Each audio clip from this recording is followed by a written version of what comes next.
تھوڑی سی ایک امید کی کرن تو اب پیدا ہوگی ہے جی جی کہ یہ بچے وکٹری سٹینڈ پہ ایٹ لیسٹ آنا شروع ہو گئے ہیں. الحمدللہ. آپ کیا ہوپ دیتے ہیں کہ یہ اب ورلڈ کپ اور اولمپکس کے لیے کوالیفائی کر لیں گے اور پاکستان گلوری جو تھی ہماری کھو چکی کہیں واپس آ جائے گی؟ مطلب آپ سے بہتر اس کا کوئی آنسر دے نہیں سکتا ہے. جی میں بالکل اسٹریٹ فارورڈلی یہ کہوں گا، سرٹنلی ہم میں اتنی پوٹینشیل ہے کہ ہم یہ دو کام کر سکتے ہیں، ورلڈ کپ کے لیے کوالیفائی کرنا ہو یا اولمپکس کے لیے کوالیفائی کرنا ہو. لیکن اس میں دیکھنا یہ ہوگا کہ جو پروگرام ہم اڈاپٹ کرتے ہیں یا جو پروگرام ہم ترتیب دیتے ہیں اس کی ایگزیکیوشن اس کی اسپرٹ کے حساب سے ہوگی کہ نہیں ہوگی.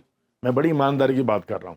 اب ایک ہائی پرفارمنس پروگرام کو ایگزیکیوٹ کرنا ہے، ہم نے ٹارگٹ کیا ہے ورلڈ کپ کے لیے کوالیفائی کریں اور الٹیمیٹلی اگلے اولمپکس کے لیے کوالیفائی کریں. اس میں ہمیں ہر سال میں کوئی 30 کم از کم انٹرنیشنل میچز کھیلنے ہوں گے. وہ کچھ ملک میں کھیلیں، کچھ ملک سے باہر جا کر کھیلیں. ہمیں کیمپنگ یورپ میں کرنی ہوگی، اپنے سے ہائر رینک ٹیم سے ریکویسٹ کر کے کھیلنا ہوگا، وہاں پہ ٹریننگ کرنی ہوگی. کچھ فیلڈز میں جہاں پہ ہمیں دوسرے ایکسپرٹس چاہیے، وہ گول کیپنگ کا شعبہ ہو، فزیکل فٹنس کا شعبہ ہو، ان کو لینا ہوگا آن بورڈ. سب چیزوں کے لیے پیسہ لگے گا. بچوں کی ڈائٹ پلان کو دیکھنا ہوگا، ان کے ڈیلی الاؤنسز ان کو ٹائم سے پہلے دینے ہوں گے، ان کی ویلفیئر پہ کام کرنا ہوگا، ان کے کانٹریکٹ کرنے ہوں گے، سینٹرل کانٹریکٹ ان کو آفر کرنے ہوں گے تاکہ ان کی سارا فوکس ہاکی کے اوپر ہو، نہ کہ اپنی معاشی جو ان کے مسائل ہیں ان کے اوپر ان کی توجہ رہے. سو 100% میں بلیو کے ساتھ کہتا ہوں کہ یہ سارا کچھ ممکن ہے کہ ورلڈ کپ کے لیے کوالیفائی کریں اور الٹیمیٹلی اولمپکس کے لیے کوالیفائی کریں. لیکن ایک اچھے لیول کا ہائی پرفارمنس پروگرام جو ہے اس کی ایگزیکیوشن کو یقینی بنانا ہوگا. نہ صرف یقینی بنانا ہوگا، اس کی سسٹینیبلٹی کا بھی انتظام کرنا ہوگا کہ اس کو لے کر ہم نے آگے کیسے چلنا ہے. صرف شروع کے لیے بھی ان کا بندوبست نہیں کرنا، 2 3 4 سال کے لیے اس کی سسٹینیبلٹی کا بھی انتظام کرنا ہے. بالکل ہم ڈیفینیٹلی کوالیفائی کر سکتے ہیں. بالکل انشاءاللہ. اچھا یہ مسائل پہ ہم بات کریں گے. تھوڑا سا میں یہ ریسنٹ جو بھی ہم نے ایشین چیمپئن ٹرافی کھیلی اس حوالے سے جاننا چاہوں گا. ٹیم نے کچھ شروع کے میچز ڈرا کھیلے، پھر اس کے بعد جیتے بھی. خاص طور پہ چائنا کے میچ کے بعد تو بڑی ہوپ آ گئی جو 5-1 سے جیت گئے ہیں. بھارت والے میچ کے بعد آل 2 کے ہم ہار گئے. شاید وہ پلنٹی شوٹ آؤٹ پہ پلنٹی کارنر پہ ہم نہ ہارتے تو اوور آل ہم نے گیم ان سے اچھی کھیلی تھی. تو بڑی ایک امید آئی کہ پاکستان اس دفعہ فائنل میں بھارت کے ساتھ آئے گا، کھیلے گا.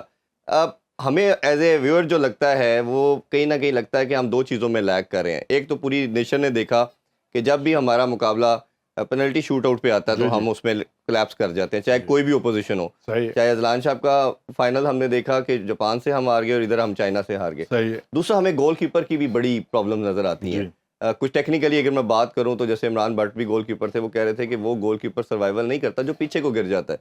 تو یہ ایک ٹیکنیکلی فالٹ اس میں ہے. تو آپ ایز اے کوچ کیا سمجھتے ہیں کہ ان 2 ایریاز پہ کتنا کام کرنے کی ضرورت ہے کہ باقی چلو ایریاز میں پاکستان ٹیم اچھا پرفارم کری؟ یہ 2 تو بڑے obvious نظر آ رہے ہیں ہمیں. جی اس میں کوئی شک نہیں ہے. اگر ہم بیسک کوچنگ فنڈامنٹلس کو دیکھیں نا تو اس میں physical, technical, tactical, psychological, even social part بھی اب اس کا ایک 5واں حصہ ایڈ ہو گیا ہے جو بیسک کوچنگ فنڈامنٹلس میں آتے ہیں. ہمارے پلیئرس کی بات کی جائے تو ہمارا جو چوتھا حصہ ہے جس کو ہم سائیکولوجیکل اسپیکٹس کہتے ہیں، جو سائیکولوجیکل پارٹ ہے، سائیکولوجیکل اسٹرینتھ ہے پلیئرس کی، وہ اس سینیریو میں دیکھی جائے جو آپ شوٹ آؤٹس کی بات کر رہے ہیں یا ڈفرینٹ ہائی کمپیٹیٹیو سچویشنز جو ہیں. ہائی سچویشنز کیا ہیں؟ ہم 2 گول سے جیت رہے ہیں، 3 گول سے جیت رہے ہیں. لو سچویشنز کیا ہیں؟ 1 گول سے ہار گئے، میچ ختم ہونے والا ہے، ہار رہے ہیں، چوتھے کوارٹر میں آ گئے ہیں، 2 گول سے ہار رہے ہیں. ایسی سچویشنز میں حواس پہ قابو رکھنا، باقی ساری ونڈوز بند کر دینی، اپنے ٹارگٹ کو فوکس کرنا کہ گیم پلان کی ایگزیکیوشن ہونی چاہیے. یہ ساری چیزیں سائیکولوجیکل اسٹرینتھ سے ریلیٹ کرتی ہیں. مجھے لگتا ہے کہ فزیکل کے ساتھ ساتھ سائیکولوجیکل پارٹ جو 2 ایسے حصے ہیں، ٹیکنیکلی وہ جو اسکل کہتے ہیں نا، وہ ہمارے پاس بہت اچھی ہیں، ان کو صرف پالش کرنے کی ضرورت ہے. لیکن ان 2 شعبوں میں بڑا کمپریہنسو کام کرنے کی ضرورت ہے. اور شوٹ آؤٹ بھی انہی میں ہی آ جاتی ہے. گول کیپنگ کو دیکھا جائے تو وہ بھی اسی کا حصہ بن جاتی ہے. ہمیں ان کے اوپر ایکسپرٹس کو بلا کے کام کرنے کی ضرورت ہے، اپنے لوکل کوچز کو بھی ٹرین کرنے کی ضرورت ہے اور اپنے گول کیپرز کو بھی اس کے اوپر جو اچھی سے اچھی انٹرنیشنل لیول کی کوچنگ ہو سکتی ہے وہ سہولیات ان کو فراہم کرنے کی ضرورت ہے. آئی ایم شیور کہ ان چیزوں کے اوپر کام کریں گے